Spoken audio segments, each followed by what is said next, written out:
Salut tout le monde, j'espère que vous allez bien et je vous souhaite une bonne année de 2023. Alors pour les fêtes de cette année, je me suis acheté un nouveau sapin de Noël qui se trouve juste dans le carton dont on va parler aujourd'hui. Ma Thunder 2 est déjà vendue et je suis quand même content de m'en avoir débarrassé. D'ailleurs c'était assez compliqué de la vendre après tous ces défauts que j'avais exposés dans mes vidéos.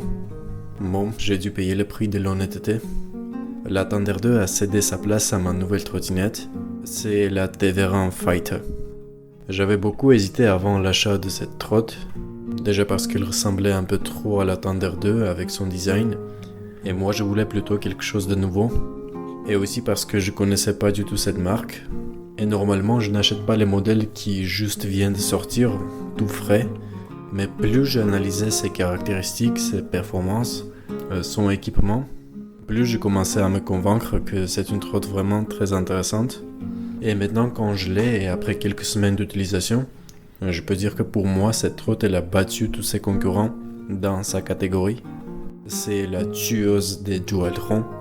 Et pas que les Dualtron, mais elle dépasse en gros tous les modèles que je connais dans cette catégorie.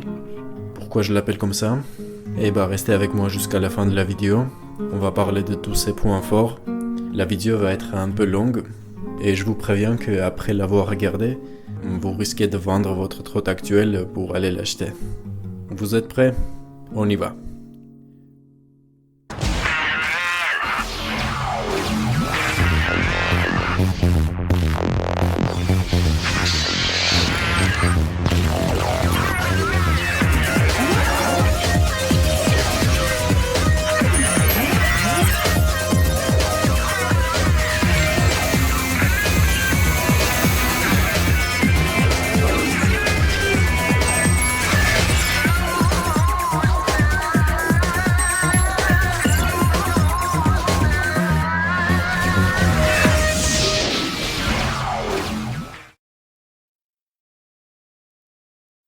Ok, tout d'abord, voilà à quoi elle ressemble esthétiquement. Il faut dire qu'elle est quand même stylée. Peut-être pas aussi belle que la V710. Elle est plus sobre, plus dans le noir, mais elle a son style. J'aime bien ces garde-boue qu'elle a à l'avant et à l'arrière. Ça lui donne l'air un peu unique. On voit jamais ce genre de garde-boue sur les autres modèles. En plus, elles sont assez larges et assez longues. Je pense qu'elles doivent bien faire le taf. Mais de toute façon, je roule jamais sous la pluie. Et je vous déconseille aussi de le faire. D'ailleurs, ce n'est pas du carbone. C'est juste un déco, imitation carbone que j'avais mis sur les garde-boue. Et pas que les garde-boue, mais un gros partout sur la trottinette. Et bien évidemment, les accessoires que vous voyez. Le sacoche, le rétro, les lampes. Ce n'est pas fourni avec la trottinette, c'est installé par moi. Le guidon aussi, ce n'est pas son guidon d'origine. D'origine, elle avait un guidon fixe. Donc j'ai fait déjà pas mal de modifications. Avant de vendre la Thunder 2, j'avais pris quelques photos et vidéos pour qu'on puisse comparer. Donc vous voyez que ce sont deux trottinettes qui se ressemblent beaucoup quand même. Je crois que c'est parce que la Teveran, elle a été conçue partiellement par Mini Motors. Elles ont la même signature, le même deck en caoutchouc, la même écriture en blanc et rouge avec le fond noir. On a même les lettres R qui sont vraiment identiques. Donc en gros, elle a presque le même look que la Thunder 2. Et aussi, elle a presque tout de ses points forts. Mais surtout, elle arrive à corriger tous les problèmes qu'on avait sur la Thunder 2. Et c'est une trottinette qui reste beaucoup moins chère. Donc le premier défaut de la Thunder 2, qui est corrigé sur la Teveran, c'est le système de pliage. Donc ici on a un système de pliage qui est très similaire à celui qu'on avait sur le V7. Et tant mieux parce que le système de pliage de V7 c'était vraiment très réussi. C'était peut-être le meilleur que j'avais testé. Il laissait aucun jeu dans la colonne pendant les 2000 km que j'avais fait avec. Et ici on a un système très similaire. On n'a qu'à remonter la colonne. Il y a un petit piston ici qui se fixe automatiquement. Donc la colonne ne va plus redescendre. Et il nous reste tout simplement à fermer ce levier. Voilà, c'est tout ce qu'on a à faire. Et c'est fixé à mort, c'est solide, ça ne bouge plus. Et pareil pendant la conduite. On ressent la stabilité. Là, il n'y a aucun jeu dans la potence. C'est vraiment très appréciable. C'est vrai que pour l'instant, la trottinette est neuve. Elle a parcouru au maximum 200 km. Donc peut-être avec le temps, il va avoir un peu de jeu. Quand elle aura 1000 km, 2000 ou plus. Je sais pas, à voir. Mais ce qui est sûr, c'est que déjà, pendant ces 200 km, il reste très stable. Alors que la Thunder 2, elle avait des grincements dès le premier jour d'utilisation. D'ailleurs, quand on est en train de fermer le levier, ça ne doit pas être facile, il doit y avoir une certaine résistance pour éviter le jeu dans la colonne. Du coup, si vous sentez qu'il n'y a pas assez de résistance, on a ce vis là qui permet de régler la dureté de fermeture. Plus on le dévisse, plus il va remonter, il va appuyer contre le levier et ça va créer de la résistance. Et aussi après la fermeture, assurez-vous que ce petit truc là il reste bien en bas pour que ça soit bien bloqué. Normalement ça descend automatiquement, mais des fois il reste coincé. Et pour la plier, on doit tout d'abord remonter ce petit truc là, puis on met de la force pour ouvrir le levier. Et il nous reste à appuyer sur ce bouton et on descend la potence. Du coup, ce système de fixation est juste magnifique. C'est vraiment comme le système de V7 mais plus évolué. Sur la V7, on avait encore un petit truc à visser et ici on n'a rien. La seule chose qu'on a à faire, c'est de monter la colonne et fermer le levier et c'est tout. C'est vraiment très rapide et efficace. Je vous laisse comparer ce système avec la Dualtron.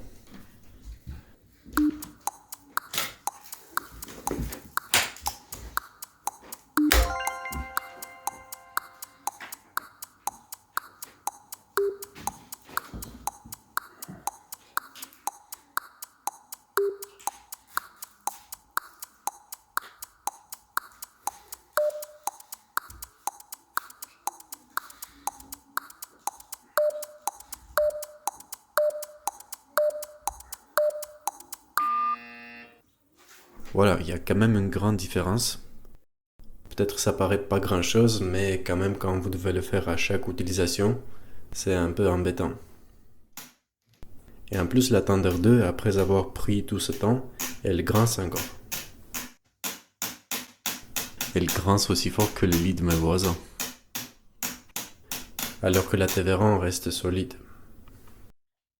Et contrairement à Tévéran, vous voyez qu'avec la Thunder 2, je suis obligé de mettre les gants, parce que sans les gants, je ne vais pas pouvoir mettre autant de force, et il va y avoir encore plus de grincement.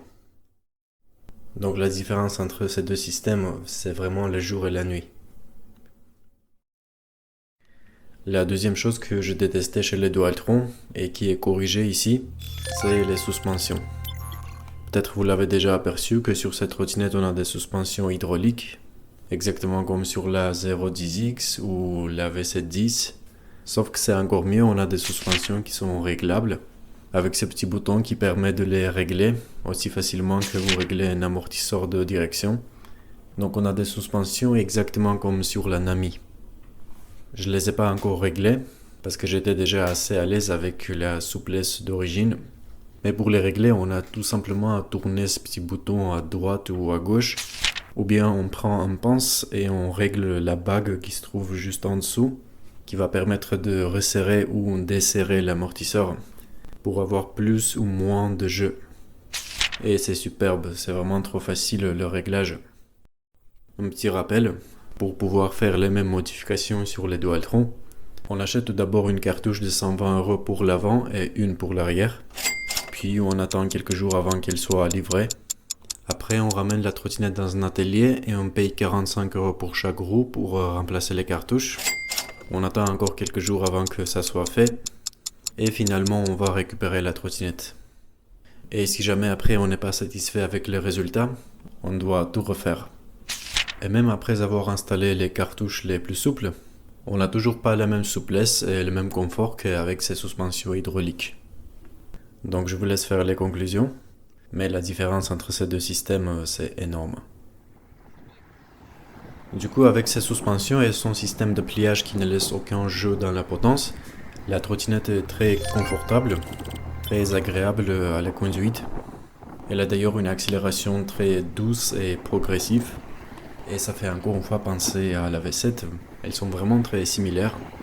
C'est vraiment l'évolution de la V7. Sa gâchette d'accélération n'est pas aussi sensible que chez les Dualtron, donc ça permet d'avoir une accélération progressive et très agréable. Après, bien sûr, on peut modifier ça dans les paramètres, on va en parler plus tard. Il y a d'autres choses qui jouent aussi dans son confort, c'est les dimensions de la trottinette. Donc on a la longueur du deck qui fait 67 cm, avec la repose-pied inclus. La longueur totale de la trottinette dans les environs de 128 cm. La hauteur du guidon par rapport au deck, ça fait 102 cm. Donc c'est nettement plus haut que les Dualtron. Là, on n'a plus l'impression d'être sur une trottinette pour enfants. La hauteur du châssis, 18 cm, jusqu'au bout de la béquille. La largeur totale du deck, ça fait 24 cm. Mais vu qu'on ne pourra pas trop mettre les pieds sur les côtés, parce que ça va glisser, la partie utile qui reste, ça fait seulement 19 cm. Donc le deck c'est un petit peu étroit, malheureusement. Et finalement, la largeur du guidon, ça fait 65 cm. Je parle bien de son guidon d'origine. Donc avec toutes ces dimensions, la trottinette reste vraiment très confortable, mis à part la largeur du deck. Mais la bonne hauteur du guidon, je trouve que c'est plus important. Et je suis vraiment à l'aise sur cette trotte. J'étais quand même très surpris quand j'avais mesuré la longueur du deck. Je m'attendais qu'elle devait avoir un deck plus long que la Thunder 2. Mais ça se trouve qu'on a seulement 67 cm contre les 72 cm qu'on a sur la Thunder 2. Donc le deck de la Thunder 2 il reste plus long. Mais du coup je me demandais pourquoi alors je suis beaucoup plus à l'aise sur la Tevera et j'ai l'impression d'avoir plus de place sur la Tevera. Et la réponse elle est cachée dans les détails. Regardez bien la différence entre ces deux repose-pieds. On voit qu'ils n'ont pas du tout la même forme. La repose-pied de la Thunder 2 elle est plus haute. Mais surtout, le problème avec cette repose-pied, c'est qu'on ne peut pas utiliser l'intégralité. On peut mettre le pied soit ici, soit là. Pas les deux en même temps. Et en gros, l'idée d'utiliser une repose-pied, c'est d'avoir un contre-appui. Surtout quand on roule vite, on a besoin d'avoir un contre-appui. Du coup, si on met le pied là, on n'a pas de contre-appui du tout. Et ça fait que cette partie de la repose-pied, elle sert à rien. Sauf pour le design et le fait qu'il y a des feux intégrés dedans. Mais au niveau de la place et contre-appui, elle sert à rien. Du coup, en supprimant ce bout, il nous reste seulement 67 cm sur la Thunder 2, qui fait exactement la même longueur que la Tevera. Mais ce n'est pas tout. Là, vous pouvez voir aussi la différence des potences entre les deux trottinettes. La potence de la Dualtron, elle est clairement beaucoup plus inclinée, alors que chez la Tevera, elle reste relativement plus droit. Et du coup, ça joue aussi sur la place du deck. Avec cette inclinaison de potence chez les Dualtron, on est beaucoup plus serré sur le deck, et il y a encore un bout qui se perd. Du coup, l'espace vraiment utile qui reste sur la Thunder 2, c'est seulement 59 cm. Du coup, c'est pour ça que le deck de Tevera reste quand même plus long, parce que sur le Tevera, on peut utiliser l'intégralité de la repose-pied sans problème, et on a sa potence qui reste beaucoup plus droit que chez les Dualtron. Ce sont des petits détails, mais qui jouent énormément dans le confort. D'ailleurs, concernant la potence de Tevera, non seulement elle est plus haute et plus droite, mais aussi beaucoup plus épaisse que chez les Dualtron. C'est quelque chose qui va aussi avoir son impact sur la stabilité. On a 16,5 cm d'épaisseur contre 12 chez les Dualtron.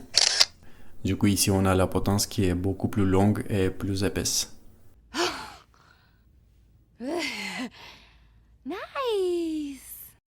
Une autre chose que j'aimais pas trop sur les Dualtron et qui est vraiment améliorée ici, c'est la béquille. Ici, on a une béquille qui est vraiment solide, plus costaud et plus épaisse. Donc ça tient vraiment bien à la trotte. Et surtout, ce que j'aime bien sur cette béquille, c'est que quand on la descend un petit peu, elle remonte tout de suite à sa place. Ce qui n'était pas le cas avec la Thunder 2. Donc c'est beaucoup plus rassurant. Là, il n'y a plus aucun risque qu'elle va descendre pendant la conduite. Donc c'est top. On ferme la béquille et on n'y pense plus. Et aussi, il faut noter qu'elle est vraiment jolie. Ce n'est pas une n'importe quelle béquille facultative, mais elle a un design particulier avec les petits points blancs. Donc elle est vraiment pas mal. Voilà, donc il n'y a pas beaucoup de choses à dire là-dessus. Elle est stable, elle est jolie, et elle ne risque pas de descendre pendant la conduite. Très souvent, les constructeurs négligent un point aussi important que la portabilité. Donc ils oublient de mettre un bon crochet de fixation sur la trottinette. C'est le cas avec la Nami, avec la 10X, avec la Thunder 2 aussi. Elle avait un crochet de fixation mais qui servait absolument à rien à cause du placement de sa repose-pied. Mais ce n'est pas le cas sur la TV-RAN. Ici on a un bon crochet de fixation qui va venir se clipper sur l'autre crochet en bas quand la trottinette est pliée. Et il n'y a rien qui gêne, la repose-pied elle est bien placée. Même après avoir installé tous ces accessoires sur la trottinette, il se fixe sans problème. Et donc ça va permettre de soulever la trottinette plus facilement. Mais quand même il faut dire qu'elle est lourde. Elle pèse environ 40 kg. Mais au moins vous pourrez la soulever pour mettre dans le coffre de voiture. Ou bien pour monter quelques petits escaliers. Mais de toute façon c'est toujours plus facile de soulever la trotte lorsque la potence est fixée sur le deck. Plutôt que quand elle se balade de droite à gauche. On pourrait aussi l'utiliser pour accrocher quelques petits sacs pendant la conduite, avec la condition que vous ne roulez pas très vite. Et pour les riders qui n'ont jamais besoin de plier leur trottinette, vous avez la possibilité d'enlever complètement le crochet du bas, pour qu'il ne gêne pas les pieds. Pour le faire, vous avez ces deux vis à dévisser, et ça sort très facilement.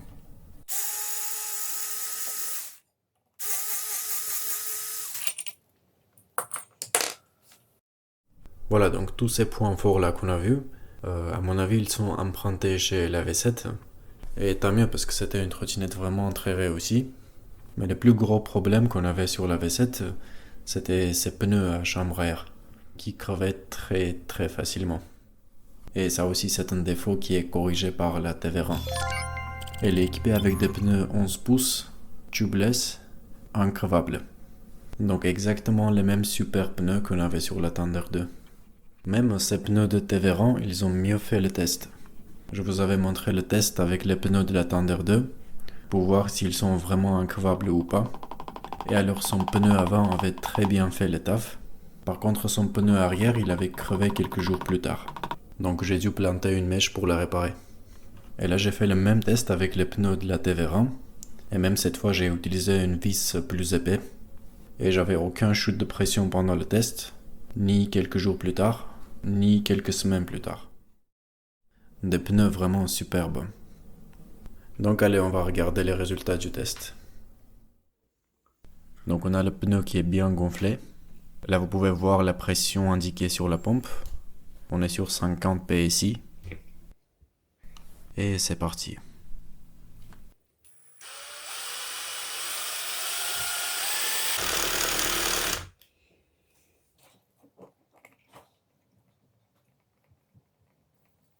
La pression ne bouge pas du tout. On va ressortir la vis.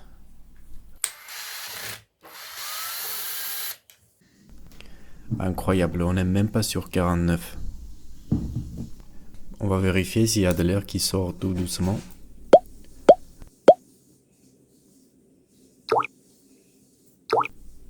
Mais pas du tout. C'est génial. Et on passe à la roue arrière. Là on est toujours sur 50 PSI. Vous pouvez voir l'épaisseur du vis que j'utilise.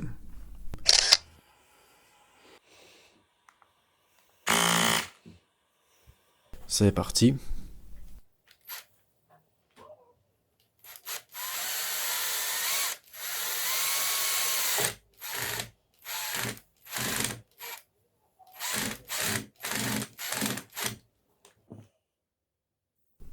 Et ça reste toujours sur 50.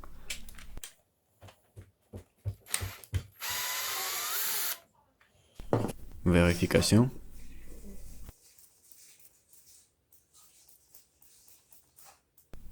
c'est juste parfait. Les meilleurs pneus du monde. Essayez de planter un clou sur le pneu d'une voiture ou d'une moto, et ça va crever. Mais pas les trop puissantes. Concernant les disques, ici on a les disques de 160 mm, et surtout ce qui est appréciable avec ces disques, c'est qu'ils sont placés sur le côté opposé du câble moteur. Donc on a le disque qui se trouve à gauche et le câble moteur qui est placé à droite. Et c'est très bien quand il y a des réparations à faire.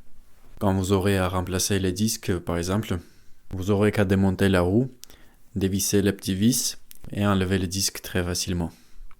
Mais il y a pas mal de trottinettes où les disques sont placés sur le même côté que les câbles moteurs. C'est le cas avec la Thunder 2. Et dans ce cas-là, c'est beaucoup plus compliqué. Il faut ouvrir le deck, aller chercher, débrancher le câble moteur pour pouvoir sortir le disque. Mais ici sur la Tévéran, c'est vraiment très bien placé. C'est vraiment une trottinette intelligente. D'ailleurs, justement, ce ne sont pas ces disques d'origine. J'ai dû les remplacer parce que ces disques d'origine étaient trop tordus après la livraison. Et c'était très facile à faire. 5-10 minutes maximum. Mais ces disques d'origine, pareil, c'était des disques de 160. Ok, maintenant on va parler de sa puissance. La Tévéran Fighter est une trottinette très puissante. Et il faut dire que ce n'est pas la trottinette la plus rapide du monde. Donc si vous cherchez l'adrénaline, dépasser les 100 km/h, allez vous suicider sur les autoroutes. Donc ce n'est pas la bonne trottinette pour vous. Mais quand même ici, on est sur une batterie de 60 volts, des moteurs qui développent une puissance jusqu'à 2500 watts chacun, et une vitesse de pointe de 85 km/h. Ça me paraît bien réaliste. La V7 elle montait facilement jusqu'à 70 km/h, et ici on a des moteurs plus puissants, donc je pense qu'elle doit vraiment monter à 80 ou 85 km/h. Et pour moi déjà c'est plus que suffisant. C'est une vitesse largement suffisante pour une trottinette électrique. Même peut-être c'est déjà trop vite. On sait bien qu'on est en 2023 et sur le marché vous pouvez trouver des trottinettes qui roulent jusqu'à 120 km/h, 130, même 150. Mais pour être réaliste, qu'est-ce que vous allez faire avec cette vitesse-là ? Si vous pratiquez cette vitesse dans la ville en tant qu'usager vulnérable, vous n'allez pas vivre longtemps. Et on sait bien qu'on n'a pas le droit d'emprunter les autoroutes. Et même si c'était autorisé, j'aurais pas trop envie d'emprunter l'autoroute sur une trottinette électrique. Parce que malgré sa puissance, ça reste une trottinette. Et on n'aura jamais la même stabilité que sur les motos ou sur les maxi-scooters. Et aussi, si vous empruntez souvent les voies rapides ou les autoroutes sur une trotte puissante, finalement vous allez vous faire arrêter par les forces de l'ordre. Parce que sur les voies rapides, vous vous exposez avec une trotte puissante débridée. Alors que quand on roule sur la piste cyclable, à côté des petites Xiaomi, on reste toujours en mode du loup, déguisé en mouton. D'ailleurs, pour ceux qui veulent vraiment aller se suicider en cherchant l'adrénaline, faites-le tout seul, s'il vous plaît, sans appliquer les autres usagers. Maintenant, concernant l'autonomie. Ici, on est sur une batterie LG, 35 A. Donc c'est trop bien d'avoir pas n'importe quelle batterie, mais une batterie LG, ce qui va avoir son impact sur l'autonomie et en gros sur la durée de vie de la trottinette. J'ai pas encore eu d'occasion de faire des grands trajets sur cette trottinette, donc j'ai pas encore vraiment testé l'autonomie, mais elle a seulement 5 A de moins que la Thunder 2. La Thunder 2 elle avait une autonomie plus de 100 km, donc la Tévéran elle va parcourir un peu moins, 100 km ou 90, et ce qui est toujours énorme. Mais franchement je préfère d'avoir 5 A de moins en autonomie, mais avoir tous les problèmes des Dualtron qui sont corrigés. D'ailleurs j'ai oublié de dire que la trottinette elle est en deux versions, la version 35 A et la 25 A. Donc moi j'ai la version 35 A et je vous conseille aussi de payer un peu plus pour avoir cette version là, parce qu'une différence de 10 A c'est beaucoup quand même. Et aussi sur la version 25 A vous n'aurez pas des molettes rouges pour régler les suspensions. Et évidemment il y aura une différence de prix entre les deux versions. La version 25 A est à 3000 € et la 35 A à 3500. Donc c'est un budget quand même, mais elle reste toujours moins chère que la Thunder 2. Et avec ses caractéristiques, je trouve qu'elle est beaucoup trop au-dessus. Et on n'a pas fini encore de dévoiler ses points forts. Ok, maintenant on va parler d'éclairage de la Tévéran. En termes d'éclairage, elle est vraiment la meilleure, cette trottinette. Elle est vraiment très bien équipée. On va commencer par sa phare. On a une phare puissante, vraiment comme sur la Nami. Ce n'est pas une lampe juste pour être vue, comme sur la plupart des trottinettes, mais elle éclaire vraiment pas mal dans le noir. Elle a d'ailleurs 3 modes de fonctionnement: fort, moyen et un mode clignotant. Pour changer les modes, on appuie doucement sur le bouton d'éclairage. À l'arrière, on a bien sûr les feux de position et les feux de stop quand on freine. Puis on a des jolis LED tout au long de la trottinette, exactement comme sur les Dualtron, dans la colonne, sur les côtés et dans leur repose-pied aussi. Et surtout, ce qui est trop bien fait avec ces LED, c'est qu'on peut les contrôler depuis notre portable. Là, on n'a plus besoin d'une télécommande comme sur les Dualtron. On n'a qu'à scanner le QR code qui se trouve dans le manuel d'utilisation, puis on télécharge l'application et on arrive à gérer les LED depuis le portable. Et c'est beaucoup plus pratique parce qu'on a toujours le portable dans la poche et on arrive à les gérer à distance. Et surtout dans cette application, vous avez beaucoup plus de choix, beaucoup plus de modes que sur la télécommande des Dualtron. Il y a vraiment plein d'options à choisir. Il faut vraiment passer du temps pour tout essayer. Donc il n'y a pas de risque de s'ennuyer avec ces LED. Et finalement, elle a des clignotants qui sont bien forts, pas juste facultatifs. Donc s'il y a de la distance entre vous et la voiture, c'est sûr qu'elle va voir vos clignotants. Et finalement, les constructeurs ont pensé de mettre les clignotants pas seulement à l'arrière, mais aussi à l'avant. Et ça, c'est très appréciable. Je sais qu'il y a des riders qui s'en foutent des clignotants, mais moi je les apprécie beaucoup. J'aime bien signaler mes mouvements. Et plus vous restez prévisible pour les autres usagers, mieux c'est pour vous. Voilà, donc la TV20 est super bien éclairée. Elle arrive à combiner la phare de la Nami, les LED de Dualtron et les clignotants avant-arrière de la V7. Et en plus sur la V7 on avait des clignotants un peu bizarres. On pouvait les allumer mais on ne pouvait pas les éteindre. Il fallait attendre une dizaine de secondes pour qu'ils s'éteignent tout seuls. Et ici il n'y a pas de problème, on les allume et on les éteint manuellement. Et aussi quand on allume le deuxième clignotant sans éteindre le premier, ça fonctionne comme les feux de détresse, à l'avant et à l'arrière. Voilà, donc la trottinette, elle a tout. Franchement, elle a tout ce qu'il faut. Il manque juste le feu de brouillard, quoi. Ici, on a bien sûr un deck en caoutchouc, comme sur toutes les nouvelles trottinettes. Donc ils sont plus faciles à nettoyer. Un coup de chiffon et ils sont comme neufs. Et ici, on n'a pas que le deck qui est en caoutchouc, mais aussi la repose-pied. C'est top, donc on sera bien calé avec les deux pieds. Ce tapis en caoutchouc, il est collé seulement sur le milieu. C'est fait exprès pour qu'on puisse accéder aux vis qui sont cachées sous le tapis. Et c'est vraiment pas mal. On a un deck beaucoup plus compact. Donc vous allez pouvoir dévisser tous ces vis pour ouvrir le deck. Mais il y a 2 vis qui ne sont pas accessibles, qui sont bloquées par la repose-pied. Donc il faudra tout d'abord démonter la repose-pied pour pouvoir ouvrir le deck. Mais ce n'est pas difficile. Vous avez à dévisser ces 2 vis, puis on fait reculer la repose-pied, et on a l'accès à tous les vis pour ouvrir le deck. Donc on voit qu'à l'intérieur c'est bien propre, très bien rangé. Là par contre si on ouvre les scotch, il y a un vrai bordel dedans, donc vaut mieux ne pas toucher. Donc on voit que c'est bien en batterie LG, 35 Ah. On a 2 ports de charge, une de chaque côté. C'est un peu inhabituel mais c'est vraiment pas mal. Quand on met la trottinette dans son coin, contre le mur, il y a toujours une porte de charge qui reste accessible. Et maintenant concernant les commandes qu'on a sur le guidon. Donc à droite on a la gâchette d'accélération. C'est une des toutes nouvelles gâchettes à pouce. Moi je préfère toujours l'accélération index, mais on s'habitue assez vite. Les poignées, évidemment ce ne sont pas ces poignées d'origine. C'est une des choses que j'ai vraiment aimé chez les Dualtron. Les poignées en caoutchouc, et avec le design assez sympa. Les poignées d'origine de la TV20, ils étaient pas mal du tout, mais je les ai trouvés un peu trop longs. Et avec ces poignées Dualtron, j'ai un meilleur accès à l'accélérateur. Puis à gauche, on a exactement le même commando que sur la Nami. Enfin, par défaut, il était placé à droite, mais je l'ai replacé à gauche. Et puis on a ce commodo pour gérer les feux, les clignotants et les klaxons.